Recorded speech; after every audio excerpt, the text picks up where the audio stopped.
Hey, sorry for the interruption, but we wanted to let you know that this week's episode is brought to you by Spotify for Podcasters. Really cool app. Josiah and I use it for every single show that we bring to you every week. You can edit podcasts right from your phone or computer, so you can start creating as soon as you log into the platform.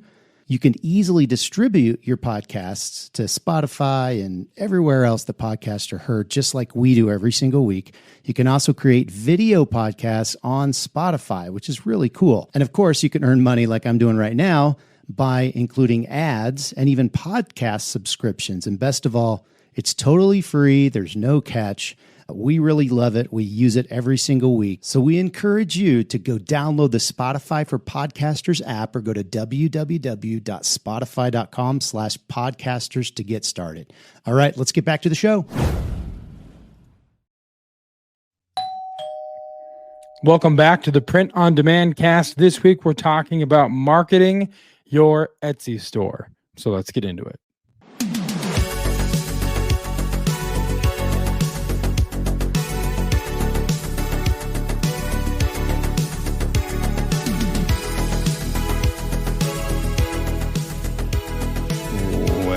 Welcome back to the Print on Demand cast. I am your host, Josiah Seguentes, joined by Travis Ross. Travis, it's good to see you again. We are back in the regular formatting that everyone's used to, except you have a new backdrop behind you. Just a brick wall. Just you're from a cold basement. There's no longer clocks or paintings on the wall. Literally just the bricks. Yeah, I no longer at the office, so in the basement now, and at some point maybe I'll like kind of give you a little tour. My wife actually has been doing a lot of painting, and so like she's got her little art studio over here. Oh, sure. And then I have kind of a little, I don't know, there's like some presses and different things like that, and some printers and some computers, and then in my garage I have some more stuff. So yeah, we've made the transition. I'm officially here. I'll probably go to the shop a couple more times just to facilitate some more sales of some stuff, and Sure. there's a couple more pieces of equipment. But for the most part, we're up and running here. It's still not totally, perfect or anything. I need some drawers and things to keep my stuff. But overall, I just literally hung this curtain thing behind me because otherwise it was a big white thing that just looks dumb. And I've always wanted a cool brick wall backdrop, and I just couldn't do it at the shop because of the way the walls went. The walls were like weird. So I just, I said, hey, I'm going to do it here because I can.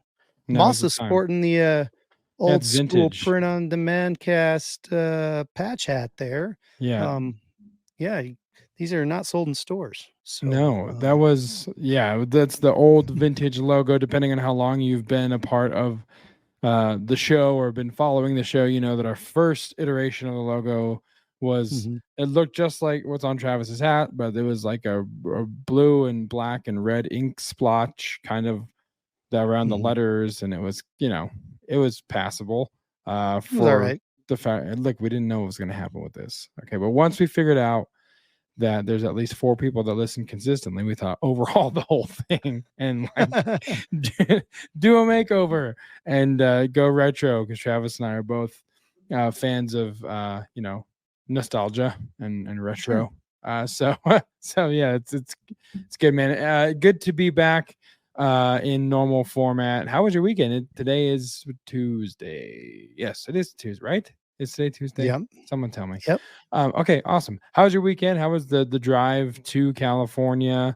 The flight back? How was all of the travels?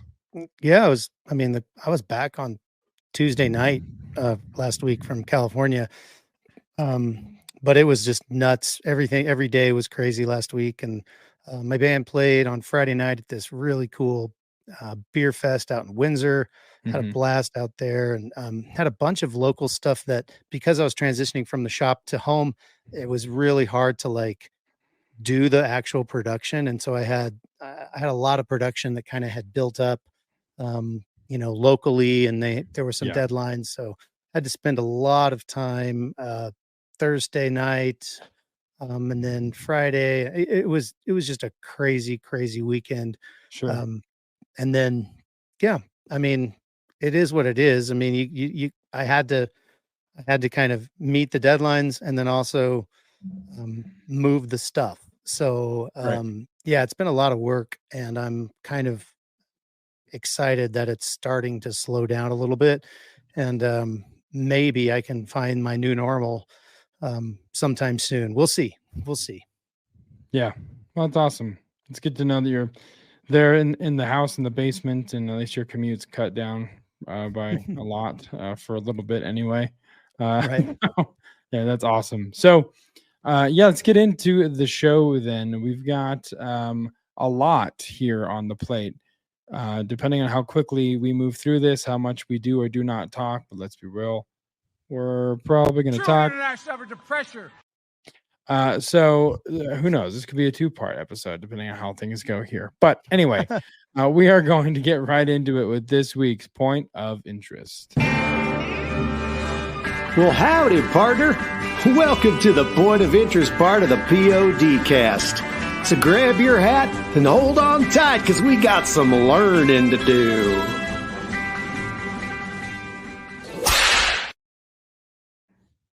All right, so this week's point of interest has to do with AI. Oh my God, everyone's shocked. We never talk about AI on the show. What are you guys doing? Throwing in something brand new like that? Well, my friends, that's a joke. And if you've been a part of the show, you know that we talk about AI pretty frequently. But this particular iteration or this particular brand or version of AI, we're talking about Adobe Firefly. Now, this is something that we talked about handful of episodes ago in the point of interest, showed a video kind of highlighting what it potentially could do or could be. And from what I know, or what I can ascertain, I guess, this is also probably the same thing that influences the Adobe generative fill inside Photoshop, but it's not really branded that way. That's just another feature, but it's all AI, obviously. So I'd assume they're tied together. So we did a video about the insanity that is a generative fill using Photoshop's AI system. So now, just recently, it's become official that Adobe Firefly, which is the name of the software, is out of beta. It's officially available on the market. It's available to download or to use or to take advantage of for your liking. Now, here's something I will say on the front end. I was going to put this on the bottom of at the bottom of the notes, but according to Adobe's PR reps or executives, Firefly has been used already to generate over 2 billion images. Nuts.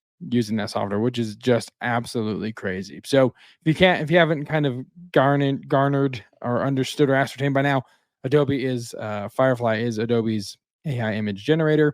And you're all asking yourselves, cool, how much does it cost? Well, they're going to use what's called generative credits to measure how often users interact with it. So for example, when you type in a prompt and hit generate, it's going to cost a single credit. So there's no real documentation that I could find about what you have to pay to get. I'm assuming it's like, virtual currency on PlayStation Plus's store. It's like $20 for 5,000 virtual credits or whatever. So it could be something like that. But if you already have an Adobe plan, if you're using it, if you're subscribed to Creative Cloud or have a Creative Cloud app like Photoshop or Premiere, whatever that looks like, you will have access to some of these credits.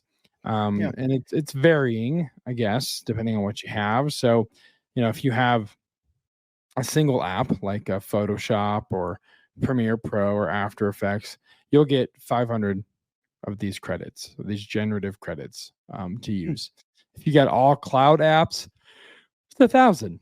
Adobe stock paid subscription, 500 credits. So, I mean, it kind of varies throughout. And maybe we could link the article that we pulled some of this from so that you guys can kind of peruse this and read it for yourselves. But if you've got, Creative Cloud Pro Plus, all the apps that way, it's 3,000 credits, generative credits for you to use at your whimsy. So you could do whatever you want with those. Yeah. So I actually just clicked my Creative Cloud here on this computer, and there was an update available. And in the update notes, it was saying that it was basically an update to add the ability to download Firefly. So I am actually updating it right now, and I'll Nice. tell you here in a second. Let us know. Says it's going to relaunch. So, Sweet. prove it, Adobe, and tell me what you got. So it doesn't look like it's relaunching. Well, yeah. Well, don't let that deter you from looking at into Firefly for yourself. Yeah. But here's the thing. So That's just kind of the. I was just gonna say that's kind of the way things go. Yeah. When you try to do stuff live. Yeah. We didn't prepare that, but oh wait, did it work? It's actually My God. it's loading now, so we'll see what happens. All right. I want a queen. Don't we all? All right. So here's the thing. If you run out of those credits, though, you won't lose access to it. It's just going to run much slower. And the reason behind that is because obviously it's cloud-based, and they want to make sure that those who are actually using the credits or have paid for the credits get top priority in who gets their images, kind of their wishes fulfilled first in this AI generator. So it's kind of a way of throttling, right? If you don't have the credits, you'll still use it, but it's going to run much slower. I don't know what that means compared to what is my question. We'll find out. But until November 1st, Adobe users subscribed to Creative Cloud will not be subject to credit limits. I think it worked. From the look, I think it worked. Face, he hit. I have the ability to open or download or open Adobe Firefly. So, oh my God, I know what I'm doing tonight. Exactly. So long sleep. Yeah. So yeah, if until November 1st, if you are subscribed, you don't have to worry about credit limits. After November 1st, they'll kind of put those credit limits into place. And check this out. This is the crazy part to me. Adobe has said that they will take on any IP violations that are created because of this software. That's crazy. Which is absolutely crazy. Or, huge. Absolutely insane. I mean, that's talk about backing your product and kind of sticking to your, or helping your constituents, your customers, whatever you want to say. But that is crazy. Absolutely nuts. Yeah, it's they said that a while back, and I really feel like they were trying to get ahead of there was a lot of talk about copyright and infringement and all that stuff when AI was first coming out, and I think Adobe just said, you know what, we're going to be the leaders in this, and we got the money to hire all the lawyers that we need. Yeah, exactly. So we'll just be the leaders in this, and I really feel like they're probably setting the stage for everybody else that's in the AI image generation game to follow suit, because otherwise everybody will just use Firefly. If assuming it's good, but I'm pretty dang sure, just based on generative fill and Photoshop on its own, Firefly is going to rock. So I can't wait to start testing it and giving it some prompts, especially before that November 1st. Use the crap out of it. Yeah, exactly. Learn all of the prompts. Yeah, and just see what it can do, and it'll be interesting to see, what I can make with it. Yeah, it's going to be exciting to see the end product. So go check that out. Again, we'll link this in the show description so you can go read the article. But look into it. Again, there's tons of AI, generators out there, image generators, and there's tons of them. I think recently even shared a video from RJ, our friend RJ over at RJ Hustles, about some AI generators that he uses, and maybe we'll have him on the show to kind of talk more about his experience with AI, since it's become much more prevalent since the last time we chatted with him here on the show. So all that being said, we're going to go from that point of interest to this main event. Ladies and gentlemen, the main event.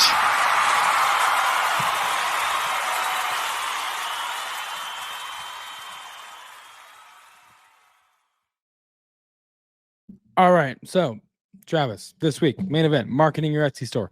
Everyone loves Etsy. It seems like when we make an episode about Etsy, that listenership count skyrockets comparatively to the rest. and I'm pretty sure it has to do with Etsy. And that's not necessarily why we decided to speak about Etsy, but it's just a trend that I've noticed. So right, yeah, me too. Etsy is wildly popular, obviously. Still a very useful platform, kind of a lower barrier of entry, which we've talked about when getting into POD. And a lot of people seem to be very interested in ways that you can effectively launch and sustain and sell on an Etsy channel. And like one of the most challenging things in print on demand can be marketing. I think we've talked about that a lot of time, especially if you're kind of running at this thing solo, or maybe there's one or two people, like back in the What For Apparel days, marketing was important. But if I didn't print shirts until midnight, there'd be nothing to market. So I had to print shirts till midnight. And marketing always seems to take kind of a back burner for a lot of print on demand entrepreneurs that are just kind of launching and getting started. It can be daunting to always come up with something new and fresh. Or if you're like me, I always have a content idea. I'll sit down, I'll make it, I'll record it, I'll create it, and then I'll look at it and be like, no, this is stupid. And I don't even put it out there, which is dumb. But it happens. But hopefully this list can give you guys some ideas that will make it easier. So take some notes, because we're only going to say this once. You can rewind it as many times as you want, but we are only going to say it once. That's right. So break out your pens, pads, papers, notes app, as long as you're not driving in any of those instances. But listen up, because we're gonna give you some tips and tricks, pointers. So Travis, let's start with the first one. What do we got? So this one is no crap, Travis, but number one is to create visually appealing posts. And of course you want to create visually appealing posts. But it doesn't go without saying, you need to create visually appealing posts. Etsy buyers value aesthetics. That's the whole thing about Etsy. It's all about aesthetics and making it beautiful. And so you have to make sure you give them that in your social as well. I've seen so many Etsy sellers' Instagram accounts, and they're just not that great. They're disjointed. They don't look very good. There's not any type of theme, or they're just not visually appealing. And you know what? A lot of those accounts that I, see when I'm going on, I'm going, hey, if you like this account, check this account out. I'll see some of their stuff and I'm like, oh, this isn't very good. I'll click on the most recent post and it's from like 2022 because they didn't win, because they weren't creating visually appealing posts. They weren't getting, they weren't, growing an audience with using the aesthetics of the Etsy buyer, the thing that the Etsy buyer wants. And so that's so important. And it really tag teams really well with number 2 on our list, which is consistent branding. Yeah. So you really do need to maintain a cohesive visual identity across your social media platforms and your Etsy shop. So you need to make them, similar in feel. You might use the same kind of colors or the same kind of fonts, when you do your your size chart. Maybe those fonts are something that you take from and you put it into your Instagram creations and things like that. So you're using consistent colors, like I said, fonts. You're using themes that makes your brand recognizable and specific enough that people can kind of they know that this particular Instagram account is related to this Etsy shop that they're always talking about, or it's, linked in their profile or whatever. It's really important that it's consistent, and it's not only visually appealing, but it's consistent. And those really do kind of go hand in hand. But I've seen enough at Instagram accounts and enough social media accounts to know that it's not, as much as you can say, well, that's of course you want to do that. It's just not being done very well by a lot of people. So you can really stand out and be above the crowd. You just take those two, you don't listen to anything else. I think those are probably the two most important. use social media. Yep. And honestly, it's like a play. That's where you want to start. And to your point, it seems very common sense and common knowledge, but there does seem to be a disconnect from people thinking of what their Etsy shop might look like to what their social media feed looks like. And then once they connect those dots or connect that bridge, then keeping that consistent, whether it's color scheme, whether that's, the same font on all of your images, whatever it is, you want to have. I mean, there's a lot of accounts that I follow. One account in particular is a church in Dallas, Texas called Mercy Culture, and their branding is phenomenal. Everything they do is just spot on. So I'm always looking at their stuff for inspiration, or I've sent messages being like, hey, who does your social media? Because I'll pay you for your time to sit down on a Zoom call and just let's chat some ideas. So that's never a bad idea either. If you want to just reach out to someone that you think is doing well and get some more information or more tips and tricks as well. So yeah, branding is huge. Another thing that can kind of seem common sense is use relevant hashtags. It's like, well, yeah, thanks guys. We're 3 points in and I've learned nothing. Nothing new. Again, this is one of the things that, it seems obvious, but you want to take time and research popular and niche specific hashtags in your posts that will increase your reach. And I know there's different tools out there that you can actually do that. You can search trending hashtags. You can see how many people are searching for that, how many people are clicking on it. One thing that I've done in the past is I will follow hashtags. You have the ability to do that on Instagram. If you didn't know that, now you do. You can go follow specific hashtags on your feed. And why that's advantageous and why that is a good idea, it kind of flows really well into the next point. But I will say print on demand cast. We follow the hashtag print on demand, shirt, t-shirt print shop, entrepreneur, whatever that looks like. You can follow all of those hashtags. And so in your feed, it will say, new in this hashtag. You can see all the posts. And why that's advantageous for you is you can get into the comments and start interacting with the people who are following that hashtag or who have commented on that thing, that they're obviously have an interest as you do, and they might be interested in what you have to offer, whether it's a product. But don't go in there and pitch, and don't go in there and say, well, this guy sucks. The guy that you commented on, he's terrible. My stuff is better. Don't do that. Don't be salesy. Don't be pitchy. Go in there, compliment the post, compliment the photo, add value, whatever that looks like. Just establish a connection in the comment section that's separate from trying to shill your shop. That's secondary. So then you do that often enough and you're in the comments. And I mean, it's one thing we've done with the print on demand cast is we do go and comment on other people's stuff. We'll try and add value. We'll be complimentary. We'll be, very encouraging, just to try and make that connection and let them know like, hey, we're here to support you. We love what you're doing. This is great. And I'm sure, we could probably figure it out, but I'm sure that's translated into some follows over there on our Instagram account. Just because we like to be in the comments and both of us like to have a good time anyway. So we like to bring the good time to the comments. So that's a t-shirt, maybe, probably not. So anyway, the next point, engage with your audience. So I've talked about this a lot. I talk about it every time I talk about influencer marketing. I always have the story where I learned that not all influencers are created equal and not all influencers are marketers. It's not inherent. And when just because you're an influencer doesn't mean that they know exactly what it means to be a marketer. But you're trying to become relevant in your niche. You're trying to, you're becoming an influencer. That's what you're trying to become. Right. Yeah. It's the definition of a new influencer is becoming relevant or positioning yourself as an expert in that area or in that particular niche.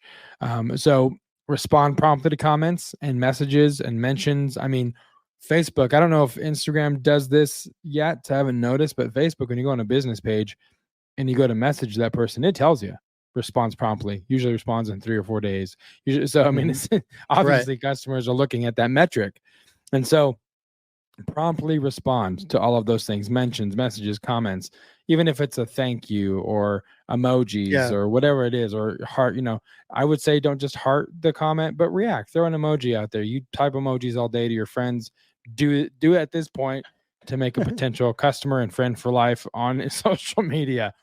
Yeah. So, and if it makes enough sense, this is one thing I started to do in What For Apparel, but it was one of those things that also kind of trailed off almost, kind of out of necessity. But one thing we would do is I would have What For Wednesdays, and I used to on Wednesdays go live on my Instagram account, and I had a deck of cards that had good engaging questions, and I would bring on a guest and I would ask him a question, and we'd chat back and forth, and then it would be over, and then I'd bring on the next guest. So I did that like probably 2 or 3 weeks just to get engagement up with the followers. I didn't think they had anything that they wanted to ask me and What For Apparel, because we were still fairly new, but I thought, well, we can at least have a party and engage and just talk and see what comes of it. But you still have those cards?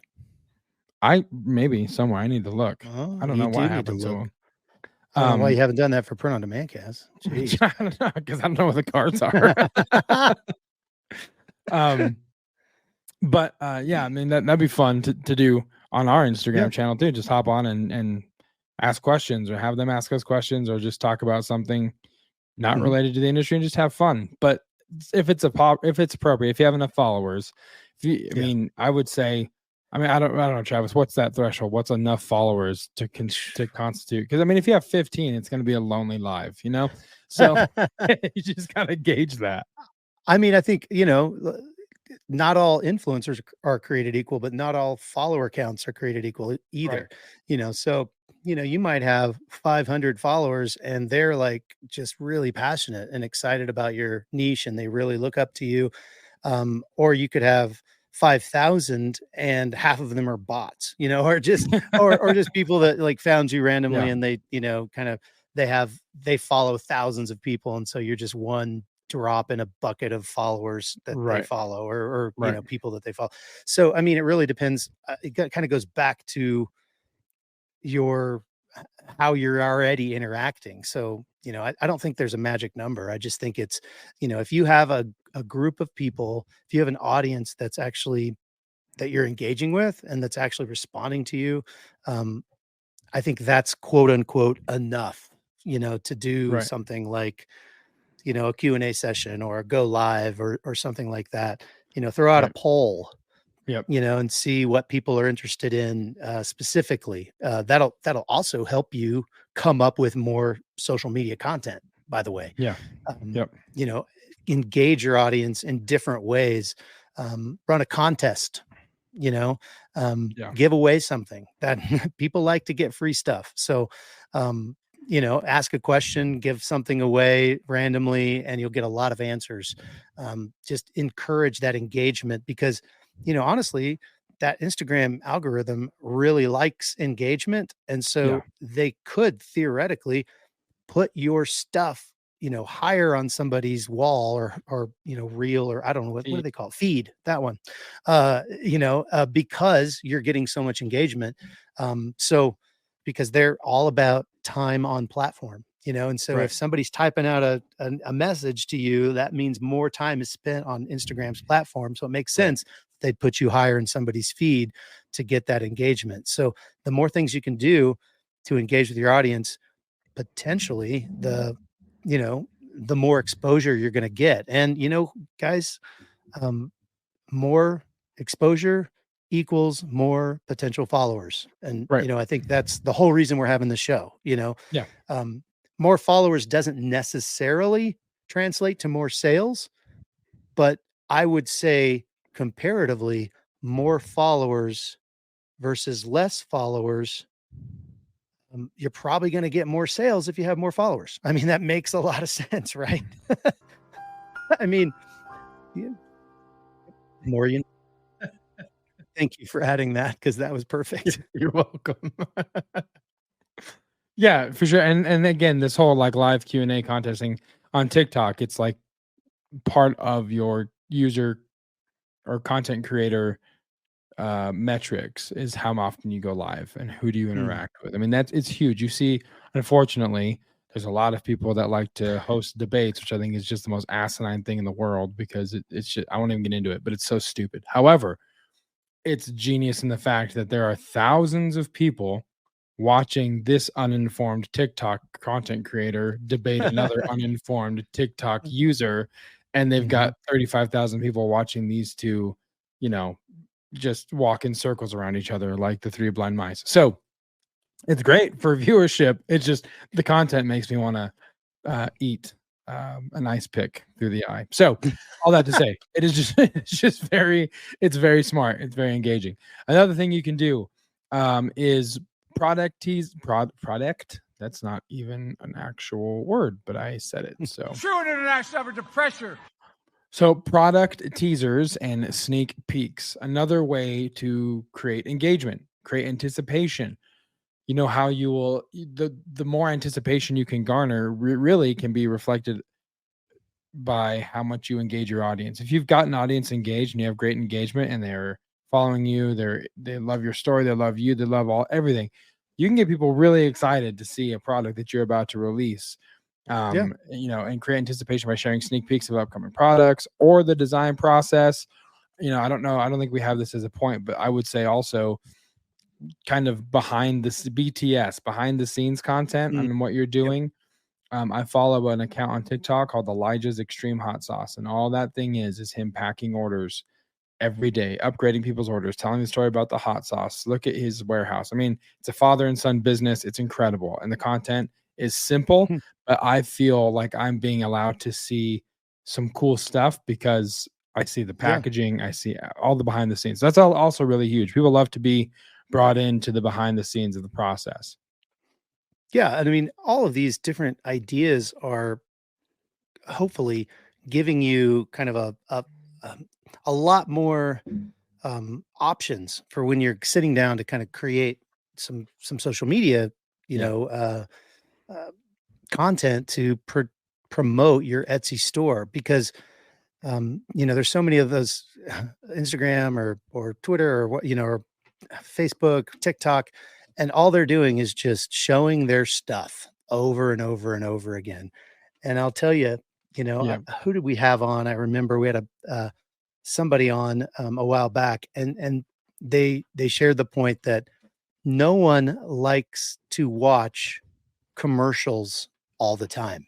Yeah. They're going to turn it off eventually because it's just not engaging. It's not something that we're used to. We don't want to be used to it. We don't want to be sold to all the time. We need story.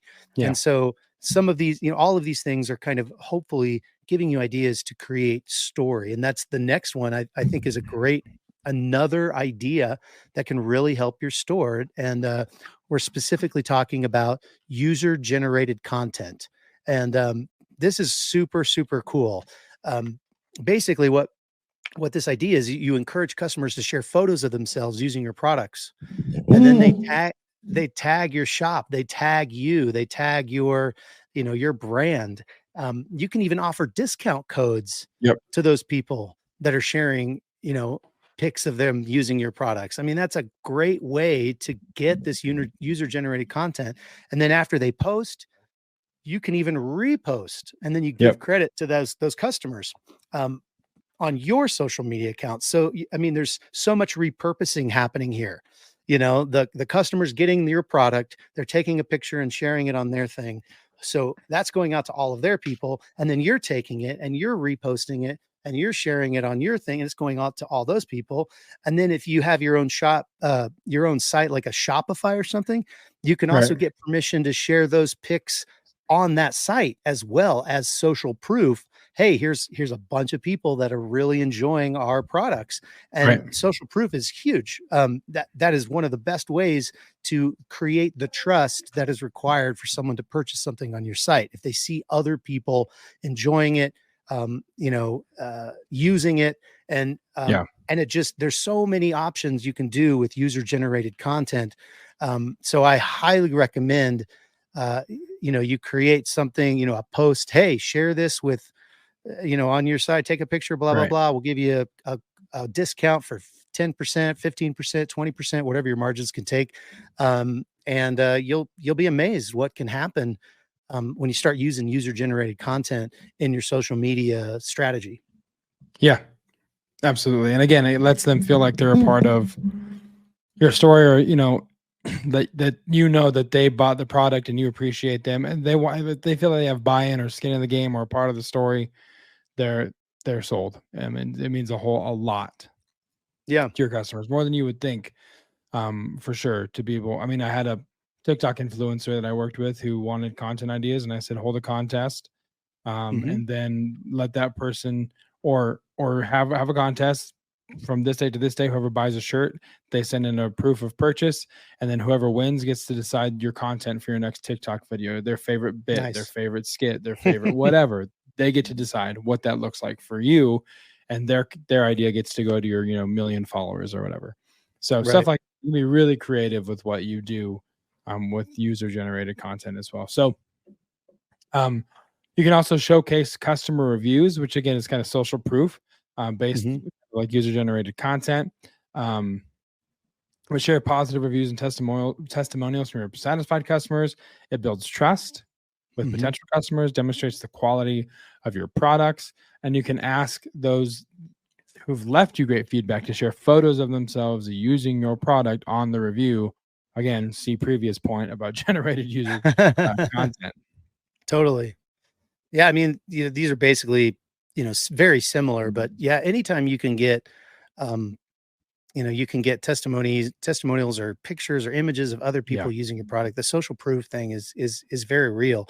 And there's so many ways that you can go about getting that, from contests, like you said, to just literally just asking people, hey, please leave me a review. After they buy something, you have a follow-up strategy that we've talked about in previous episodes that you're following up with them, and you have like some type of sequence where you email them and say, or message them through the Etsy app and just say, hey, I hope you enjoyed your thing. If you have any problems, contact me. If you really enjoyed it, please consider taking a picture, blah, blah, blah. Yeah. If you do, I'll send you a 10% off. I mean, there's so many ways that you can get that social proof so you can use it in, other places besides Etsy.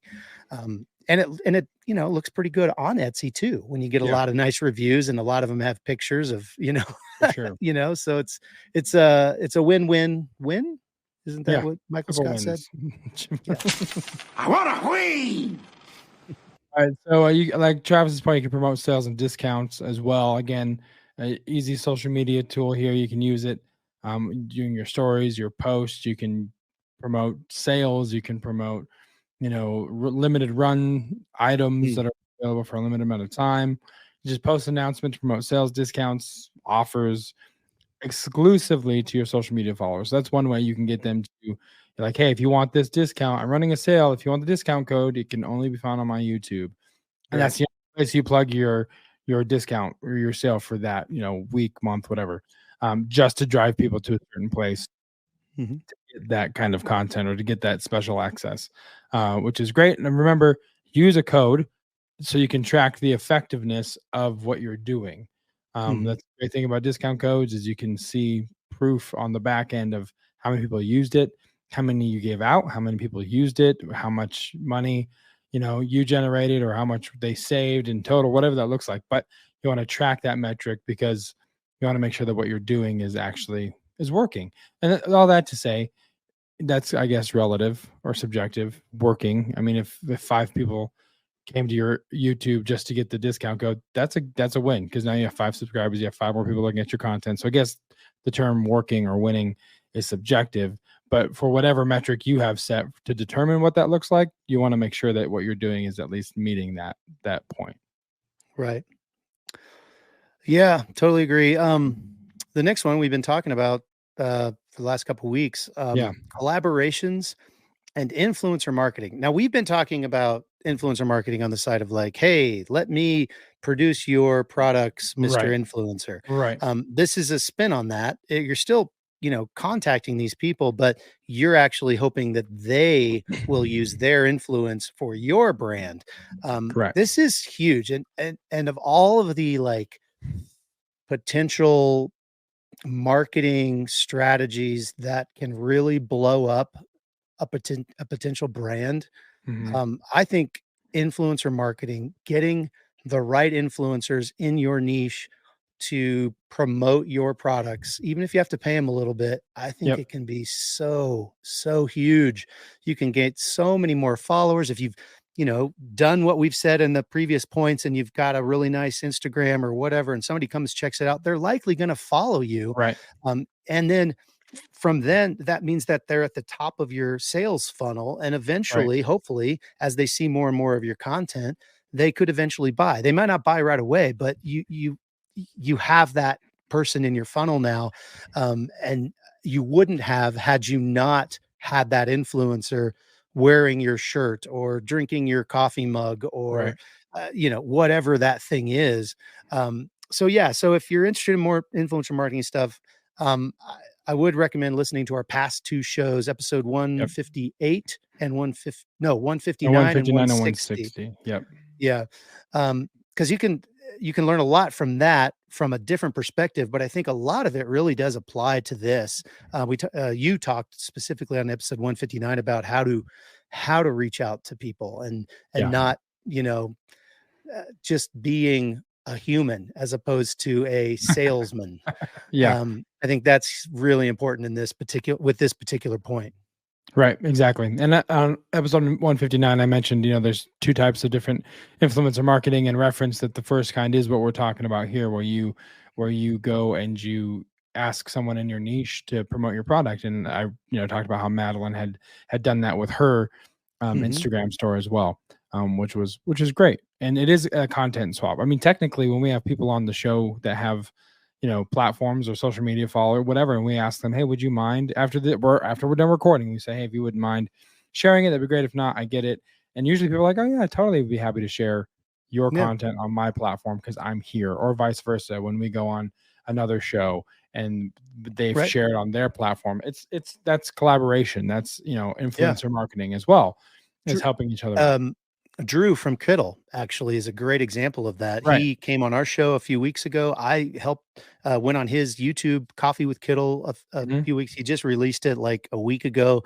And I saw like a lot of people signing up for our email list just, once it came out. And then I literally went to that YouTube video yesterday, I think. And there were so many different people just having questions and saying, oh, this was great. This was awesome. What do you think about this? And I just spent probably a half hour just going through and, responding to different people's comments and everything. And it really did it helped people from our universe be aware of Coffee with Kittle. And it allowed people from the Coffee of Kittle universe to be aware of the print on demand cast. So collaborations are huge. And it's very similar to influencer marketing. But yeah, I'd highly recommend thinking through that and what it looks like with your specific Etsy shop and your specific niche on Etsy, how you can do collaborations and things like that. Yeah, for sure. Next one, content calendar. A little different from the design calendar you'll get by signing up for our newsletter at printondemandcast.com. But I guess shameless plug. Not really shameless. It's just that was awesome. You'll get it. It's there. It's amazing, and you're going to want to use it, especially, you know why? Because fourth quarter is coming up, and there's other holidays in betwixt now and then that you will want to take advantage of that calendar. So just do it. That's 2 in one show. Not the golden nugget. No, listen, you can plan and schedule your social media posts in advance using a content calendar. You can have that calendar if you have a business page on Facebook and the Meta Business Suites. That can be your content calendar. You can schedule out to go to Facebook and to go to Instagram at the same time. There's third-party things that you can subscribe to do the same thing if you don't want to use Meta, or you can go old school and just use an actual calendar if you want to. I mean, we sometimes use Buffer to schedule some stuff out. It just depends on how many platforms you're on. As you grow, you're probably going to go on more platforms, but you want to have a calendar nonetheless to say, where and when you're going to post and what you're going to post. You can always ask ChatGPT for some ideas when making an actual calendar with your content ideas. ChatGPT is a good resource for stuff like, it works great. You know what I mean? Yeah. You can also, go ahead. I was just going to say, you can also re-listen to this with an idea of what are the pieces of content that I want to have reoccurring on my content calendar? Right. But whatever you do, I mean, I highly recommend, if it's digital, if it's physical, it doesn't matter. Um, you need to plan it out first. It's just Right. not, get a buffer account or a lately account and I'm going to just post all the time and I'm going to schedule all my stuff. Well, what are you posting? What are you Right. sharing? Right. You have to have that idea first. You have to create it first. Then you can use a buffer or a lately or a Right. Facebook meta suite, all of Right. those things. But it has to be created first. So what are you going to do with it? Right. What are you going to do first and foremost? And so there's a planning period. And you can use all of these things that we've talked about. You can ask ChatGPT, like you said, but you have to have something that you're actually going to create before you can schedule it. Right. Exactly. So then along those lines of content, you want to create shareable content. Likely the easiest thing to do on the list is just have fun with the content. You don't always have to be Yeah. selling. Again, not everyone wants to watch a commercial all the time.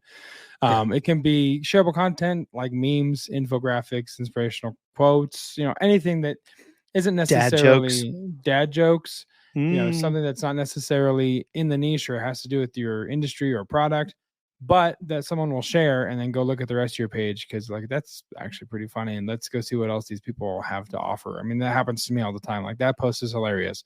I'll click on the account, scroll their content, whatever. But just keep that in mind. You want to balance, like we've said before, selling from something that's more personal or something more shareable or something that, behind the scenes, but don't always just say, hey, I sell shirts. Hey, I sell shirts. Cause then they'll be like, yeah, I get it. I understand. That's all 500 of your posts or that you sell shirts. So just make shareable content. So, last but not least, ask people to share. We ask you guys to share our content each and every week at the end of the show. Right. We will ask you without shame, share our content. You have not because you ask not. Remember that. Ooh. Yeah. That sounds like I've heard that somewhere. I feel like maybe I've read that somewhere. It sounds familiar. I don't know. Yeah, but it's good. It's good. So just encourage your followers to share with their networks, get your posts out there. Don't be afraid to ask them. Another thing you can do is if you have content, you've got friends and family that are on the platform that you're on, ask them to share. Like, hey, I guarantee you they'd be more than happy to help you and share content.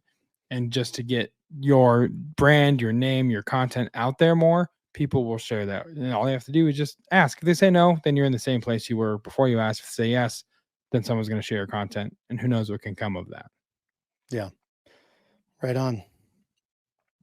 Anything else? I was just going to say in closing, the whole idea of this was to get your brain kind of, working and thinking through how do I use social media to market my Etsy account. And so I would encourage you to re-listen to this with that, kind of mindset and do take some notes. Cause I think if you can think through some of these ideas, it'll be a lot easier when you go to make that social media calendar, that, content calendar, because you'll have so many more ideas. And this is just the tip of the iceberg. There's a whole lot more, but this can at least get you into some type of a rhythm to where, okay, every week I do this type of thing, this type of thing, this type of thing, and this type of thing. And maybe only post 5 times, maybe only post 3 times, whatever. But if you're thinking about types of content, hopefully this has helped, kind of grease the wheel a little bit, and it'll go a long way to helping you fill out that calendar. Right. Absolutely. So thanks guys for listening. As always, we greatly appreciate it. If you have questions and you want to reach out to us, hotline fans, you can do that, of course, by joining the Facebook group. PrintOnDemandCast.com/Facebook is where you can go to join the group, join the conversation, join the community, and ask your questions. If you have other tips, tricks, ideas for social media content, you can let us know there. So be sure to join a request, answer the questions, and we should be good to go. Don't answer the questions and you shall not pass. A little Gandalf for you. Hope you enjoy. You can also find us on Instagram at PrintOnDemandCast.com/Instagram and /YouTube is where you can go to find us on those content platforms as well. And of course, printondemandcast.com/nothing, not the word, that's a joke, just printondemandcast.com. You can go and subscribe to our newsletter and get an extra dad joke each and every week in the newsletter. In the newsletter, you can do that. So and you can get a design calendar too. Yeah, and a design calendar. So be sure to do that, to subscribe. And we have a shirt as well. We have shirts. What kind of show would we be if we didn't have shirts? printondemandcast.com/shop.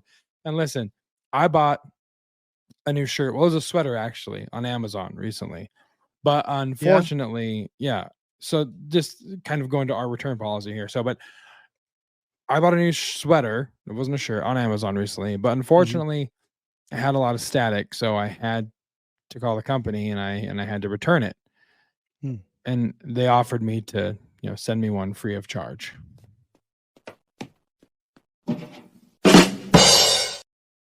And that's this week's dad joke of the week. Under the buzzer beater dad buzzer joke. Beater.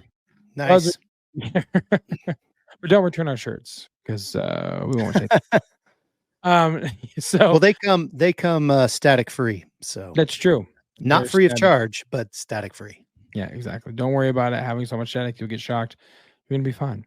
So last but not least, wherever you're watching, listening to this, whether it's YouTube, Spotify, Instagram, I don't know why I said Instagram, Apple Podcasts, do us a favor, leave us a review, leave a comment if you're watching on YouTube, subscribe to the channel. It'd be super appreciated as well. If you're on Spotify or Apple, you want to leave a review, that'd be greatly appreciated. On Apple, you can leave a star review and a comment. Spotify, just a star review. But again, this is helping us get our content out there by asking you to share the content, to interact with the content, to let the algorithms know at Spotify and Apple that you enjoy this content so that we can be in front of more people who need to hear this for their print-on-demand business. So greatly, greatly appreciated. Travis, anything else before we send it all the way out? I think you said it all, my friend. What a great show. What a great, awesome opportunity to talk about print on demand. This is just a beautiful day. Just so happy to be here. It's a radio voice. Travis. All right. Well, for Travis, I'm Josiah. We'll see you next time right here on the Print on Demand Cast. See ya.